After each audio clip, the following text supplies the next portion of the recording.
தானியேல் 12ஆம் அதிகாரம் 7ஆம் வசனத்திலும் கூட ஒரு காலமும் காலங்களும் அரை காலமும் செல்லும் என்றும் பரிசுத்த ஜனங்களின் வல்லமையை சிதறடித்தல் முடிவரும் போது இவையெல்லாம் நிறைவேறித்தீரும் என்று சொல்லுகிறார். Daniel 12:7 also says that it shall be for a time, a times and a half a time, and all these things will take place. அந்த நாட்களின் சம்பவம் 10ஆம் வசனத்தில் தானியேல் 12:10 அநேகர் சுத்தமும் வெண்மையுமாக்கப்பட்டு புடமிடப்பட்டவர்களாய் விளங்குவார்கள், துன்மார்க்கரோ துன்மார்க்கமாய் நடப்பார்கள், துன்மார்க்கரில் ஒருவனும் உணரான், ஞானவான்களோ உணர்ந்து கொள்வார்கள் என்று சொல்லப்படுகிறது. Many shall be purified, made white and refined, but the wicked shall do wickedly.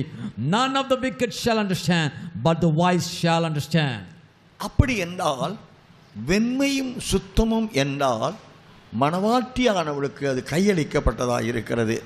Purified and white is refers to the bride, and it's being handed over to the bride. வெளிப்படுத்தல் 19ஆம் அதிகாரம் 7-8 வசனப்படி சுத்தமும் பிரகாசமுமான மெல்லி வஸ்திரம் அவள் தரித்துக் கொள்ளும்படி அவள் கொடுக்கப்பட்டது என்று சொல்லப்படுகிறது. Revelation 19:7 and 8 says a purified clothes has been given, the righteous linen will be given to her to be clothed.